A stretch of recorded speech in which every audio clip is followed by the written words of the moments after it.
আসসালামু আলাইকুম রহমতুল্লাহি ওয়া বারাকাতুহু। সম্মানিত দর্শক, বাংলাদেশে এখন রম্বসের যাকে বলা হয় শাসন ব্যবস্থা চলছে। আপনারা যারা জ্যামিতি এবং ত্রিকোণমিতি পড়েছেন তারা রম্বস কাকে বলে খুব ভালো করে জানেন। বহু কোণ বিশিষ্ট একটি ক্ষেত্র, মানে যেগুলোর কোণ সুনির্দিষ্ট, যেমন ত্রিভুজ ৩টি কোণ, চতুর্ভুজ ৪টি কোণ। এখানে রম্বস হলো চতুর্ভুজের চাইতেও আরো বেশি কোণ রয়েছে। তো বিভিন্ন কৌণিক ক্ষেত্র থেকে কে যে কিভাবে এদের শাসন করছে এটা বলা যাচ্ছে না।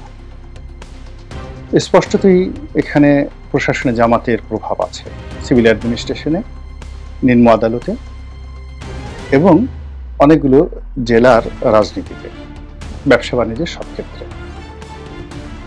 তো এই বিষয়গুলো নিয়ে আলোচনা করব। তার আগে অন্যান্য যে কৌণিকগুলো রয়েছে যেখান থেকে শাসন পরিচালিত হচ্ছে, তার মধ্যে একটি হলো যে যমুনা কেন্দ্রিক ডক্টর মোহাম্মদ ইউনূসের একটা প্রশাসন আছে, উপদেষ্টা মণ্ডলী আছে। এদের একটা কৌণিক অধিক্ষেত্র রয়েছে শাসনের। এরপর যে সকল ছাত্ররা সমন্বয়করা ক্ষমতায় আছেন, মানে উপদেষ্টা রূপে, তারা এবং ক্ষমতার বাইরে যারা রাজনৈতিক দলগুলো করেন, তাদেরও প্রশাসনের অনেকগুলো ক্ষেত্রে, অনেকগুলো সেক্টরে একটা ক্ষমতা ইতিমধ্যেই তৈরি হয়েছে, ক্ষমতার বলয়। এখানে ডিসি, এসপি থেকে শুরু করে সচিবালয়ের সচিব পর্যন্ত বড় বড় কর্তারা ছাত্রদের কথা মতো কাজ করছে, অস্বীকার করার উপায় নেই। তারপর বিএনপি, এখানে যদি সত্যিকার অর্থে এই মুহূর্তে সবচেয়ে বেশি ক্ষমতা ভোগ করে থাকে এই মুহূর্তে, সেটা বিএনপি। যেমন ধরুন ঢাকাতে এশরাক ঢাকা সিটিতে মেয়র হিসেবে শপথ গ্রহণ করতে যাচ্ছে। তারপর চট্টগ্রাম ইতিমধ্যেই তাদের মানুষ অর্থাৎ ডক্টর শাহাদাত, তিনি মেয়র হিসেবে দায়িত্ব পালন করছেন। তো ঢাকা এবং চট্টগ্রামের মধ্যে সবচেয়ে গুরুত্বপূর্ণ দুটো মহানগরী, তাদের যে প্রশাসনিক ব্যবস্থা পুরোটাই বিএনপির নিয়ন্ত্রণে, পুলিশ বিএনপির নিয়ন্ত্রণে, এতে কোনো সন্দেহ নেই। এখানে আওয়ামী লীগের লোকজন আছে বটে, তবে তারা বিএনপির আনুগত্য স্বীকার করে তারপরে ভুল পাল্টিয়ে বিএনপিকে খুশি করার জন্য যা যা করার দরকার সেটা করছে। এখানে কিছু জামাতপন্থী কর্মকর্তা আসছেন, কিন্তু তারা দলীয় কর্মকাণ্ড করছেন বা দিনের খেদমত করছেন অথবা যাকে বলা হয় দাওয়াতি কার্যক্রম চালাচ্ছেন, এটা ভিন্ন। কিন্তু সত্যিকার অর্থে বিএনপি যেভাবে পুলিশ প্রশাসনকে চালাতে পারছে, ওভাবে জামাতের লোকজন চালাতে পারছে না, তারা চালাবেও না। কেন চালাবে না সেটা পরে বলবো। তো যেটা বললাম যে বিএনপির শাসন চলছে, জামাতের শাসন চলছে, ছাত্রদের শাসন চলছে, ডক্টর মোহাম্মদ ইউনূসের শাসন চলছে, আর চলছে ক্যান্টনমেন্টের যে প্রভাব, ডক্টর ওয়াকারুজ্জামান সাহেবের প্রভাব। তো এই উনার প্রভাবটা আসলে সবার উপরে, উনি হয়তো সেটা দেখান না বা দেখান যেখানে প্রয়োজন আমরা জানি না, কিন্তু যেখানে তিনি জিদ ধরেন যে এটাই হবে, ওটাই শেষ পর্যন্ত বাস্তবায়িত হয়ে যায়। তো এখন এখানে আসলে একটার প্যারালাল আর একটা বলা যাচ্ছে না। এটা অনেকটা সেই সম্রাট আকবরের জামানাতে বাংলাদেশে যে 12 ভূঁইয়া রাজত্ব ছিল, অনেকটা সেরকম স্বাধীন 12 ভূঁইয়াদের রাজত্বের। এর বাইরে আরো কিছু বিষয় আছে, যেমন কিছু সৎ এবং দক্ষ কর্মকর্তা আছেন। হয়তো কেউ ডিসি হিসেবে আছেন, কেউ ওসি হিসেবে আছেন, কেউ হয়তো সচিব হিসেবে আছেন, যে যে পদে আছেন তারা মোরালেস সবাই দক্ষ, সাহসী, নিজেদের মতন করে চলছে, কারো কথা শুনছেন না, যেটা ন্যায্য সেটা চলছে।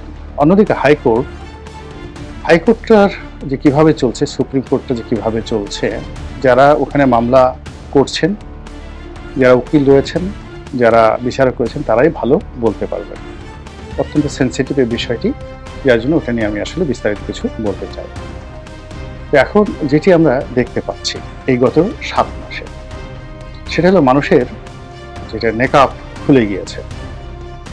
যারা এই মুহূর্তে রাষ্ট্র ক্ষমতা আছেন, বিভিন্ন কৌণিক জায়গা থেকে তারা দেশ জাতিকে সেবা করছেন, দেশ জাতিকে শোষণ করছেন, চাঁদাবাজি করছেন, দখলবাজি করছেন, অথবা আইন শৃঙ্খলা রক্ষা করছেন। তো একজন মানুষ কতটুকু করতে পারেন, কতটুকু সফলতা দেখাতে পারেন, এটার একটা পরাকাষ্ঠা ইতিমধ্যে আমরা দেখতে পাচ্ছি।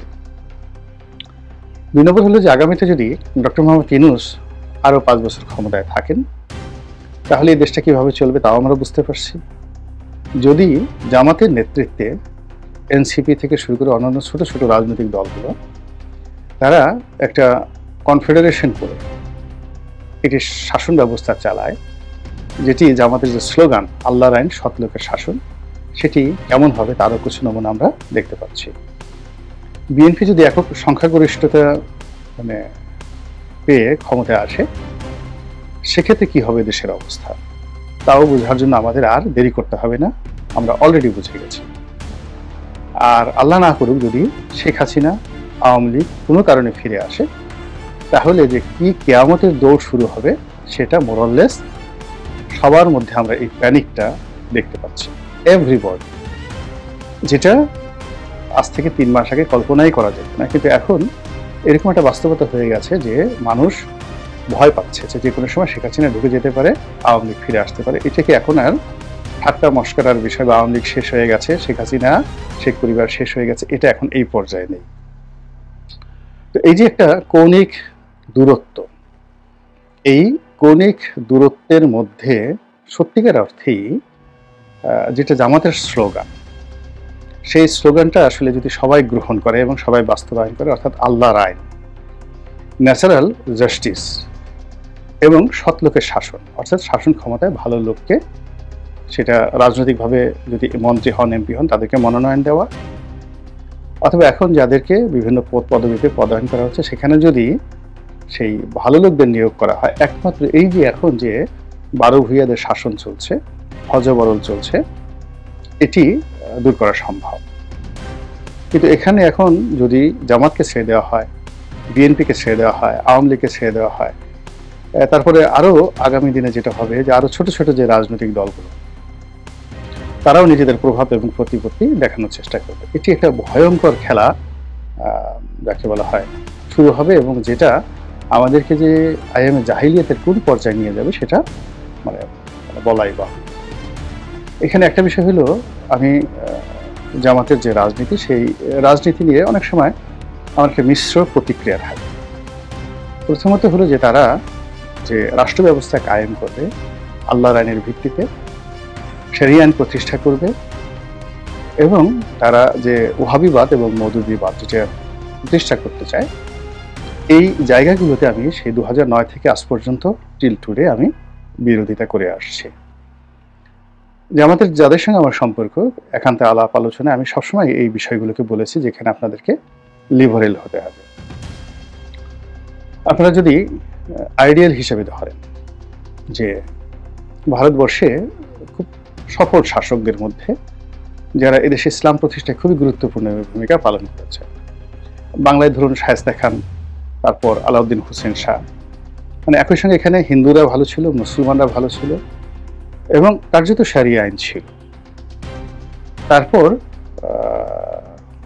সেমি মিলিটারি গভর্নমেন্ট ছিল,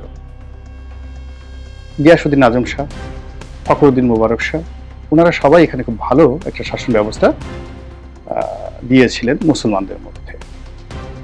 এমনকি 12 ভূঁইয়াদের মধ্যে ই শাখা এবং মো শাখা, এই দুজনেরই শাসন ব্যবস্থা অতি উন্নত মানের ছিল। তো আপনি যদি আবার ভারতবর্ষের দিকে যান, সেখানে একেবারে যাকে বলা হয় ফান্ডামেন্টাল মুসলিম যদি ধরেন, মুঘলদের মধ্যে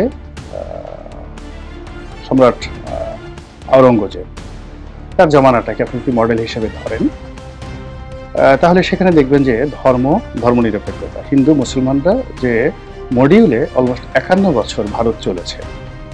তো ওইরকম কাছাকাছি ওটাকে একটা মডিফাই করে আপনাদের চলা উচিত, আমি এই কথা বলেছি। কিংবা সুলতান সুলেমান, কিংবা সুলতান সেলিম, কিংবা সুলতান দ্বিতীয় মেহমেদ অটোমান সাম্রাজ্যের মধ্যে। স্পেনে যদি ধরেন আব্দুর রহমান, প্রথম আব্দুর রহমান, তৃতীয় আব্দুর রহমান। তারপরে মিশরে যদি ধরেন খলিফা আল মুইজ, সালাউদ্দিন আইয়ুবী।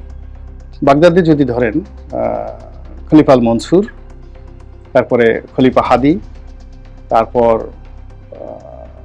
বাদশাহ হারুন আর রশিদ, এরপর খলিফা আল মামুন। অসাধারণ একটা চমৎকার শাসন ব্যবস্থা উপহার দিয়েছেন মুসলমানদের মধ্যে। তো এরকম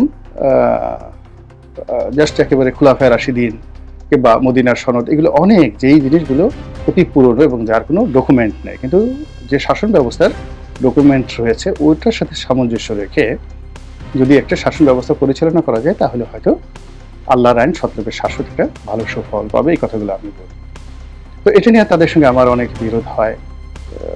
তারা প্রকাশ্যে হয়তো কিছু বলেন না, অনেকে রাগ হন, এবং আমি মাঝে মধ্যে অনেক যে কথাগুলো বলি তারা জামাত হয়তো গ্রহণ করতে পারে না, অথবা তারা যে 1971 সনে যে কর্মকাণ্ড করেছে সেটার বিষয়ে তারা এখনো সিদ্ধান্তে আসতে পারেনি যে ওটা সঠিক ছিল না বর্তমান বাস্তবতায় ওই আগের নেতৃত্বকে দায়ী করে তারা একটা বিবৃতি দেবেন, ইনডিসিশনে আছে।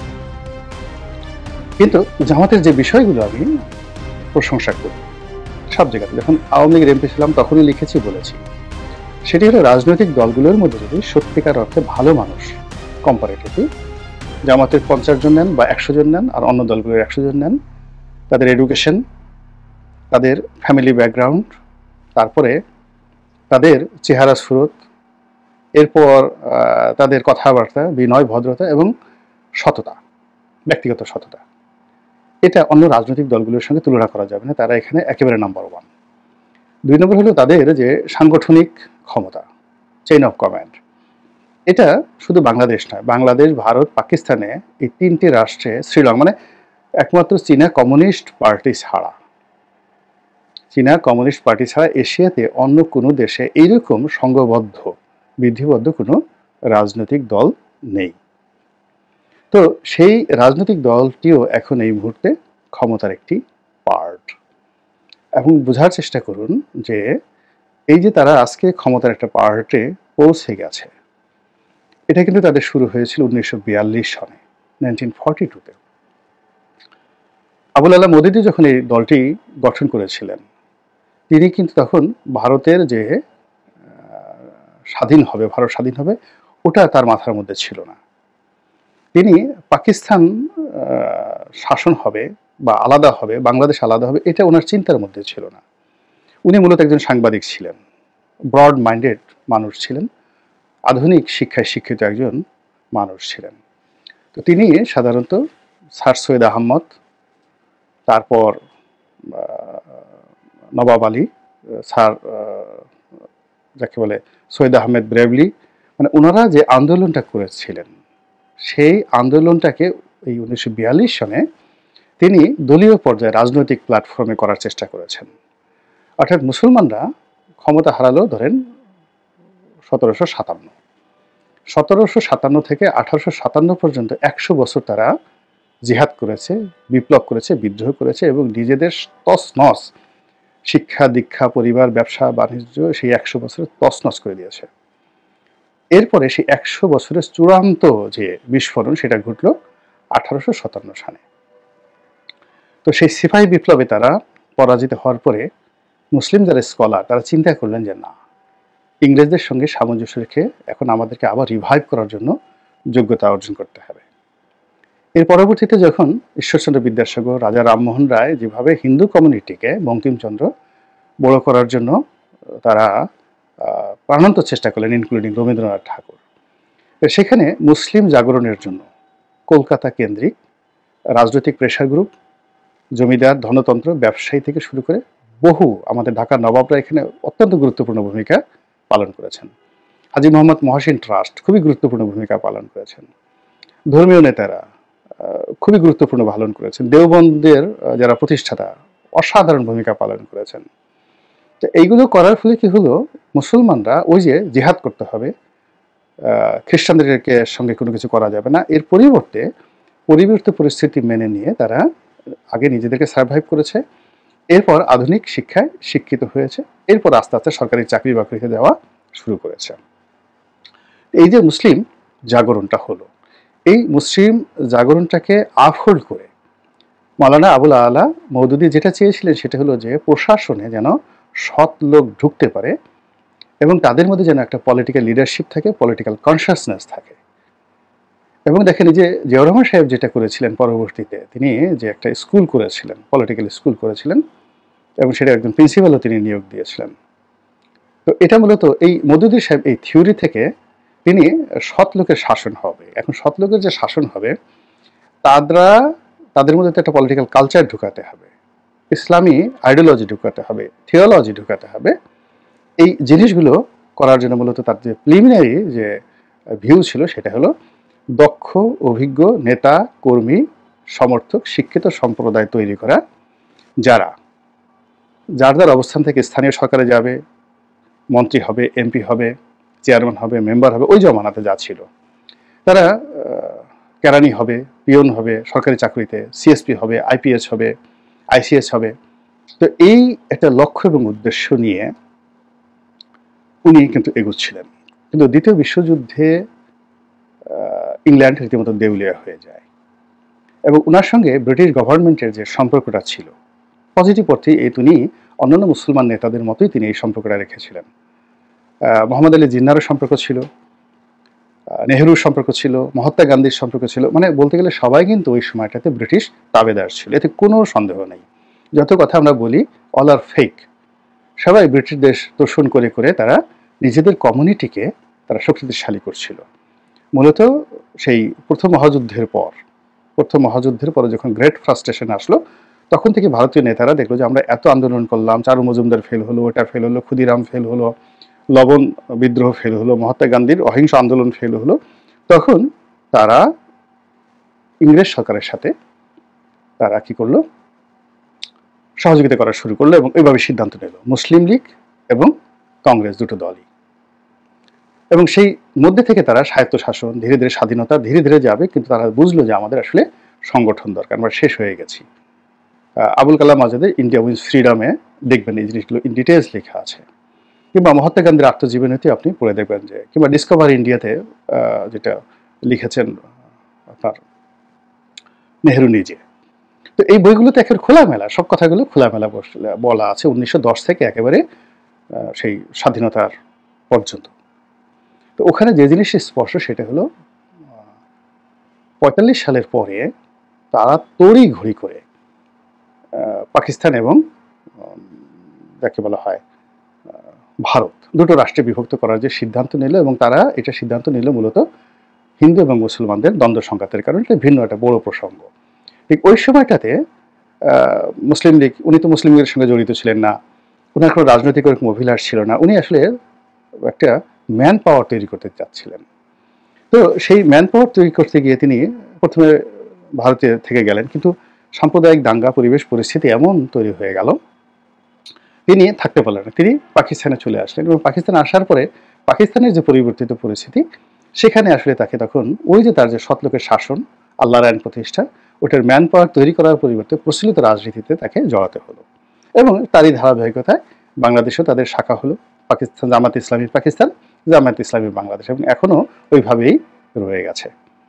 কিন্তু পাকিস্তানের তুলনায় বাংলাদেশে মোটামুটি জামাত যে জায়গাতে পৌঁছে গেছে দক্ষ সংগঠক হিসেবে, দক্ষ প্রতিষ্ঠান হিসেবে, এবং তাদের যে ম্যান পাওয়ার তৈরি হয়ে গেছে, সত্যিকার অর্থে শাসন ক্ষমতা চালানো, মানুষকে কোনো কিছু একটা প্রেজেন্ট দেওয়ার জন্য যদি রাজনৈতিক দলগুলোকে ওপেন চ্যালেঞ্জ দেওয়া হয় যে আসো তোমাদের সব লোক, ভালো লোকগুলো যারা শাসন ক্ষমতা চালাবে তারা একদিকে থাকবে, জামাতের লোক একদিকে থাকবে, আওয়ামী লীগের লোক একদিকে থাকবে, সেখানে জামাতের যারা লোকজন আসবে মানে একেবারে ইভেন উপজেলা পর্যায়ের, সেখানে তাদেরকে আপনি আলাদা করতে পারবেন। তো সেই যে সুযোগটা, এখন সেই সুযোগটা জামাত পেয়ে গেছে।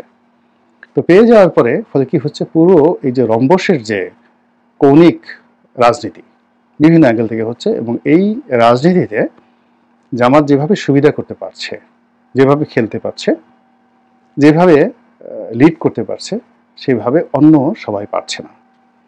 এখন এটা কিভাবে সামনে শেষ হয়, এখানে ভালো হতে পারে মন্দ হতে পারে, সেটা সময় না আসলে বলা যাবে না। আল্লাহ আমাদের সবাইকে হেদায়েত দান করুন এবং হেফাজত করুন। আসসালামু আলাইকুম ওয়া রাহমাতুল্লাহি ওয়া বারাকাতুহু।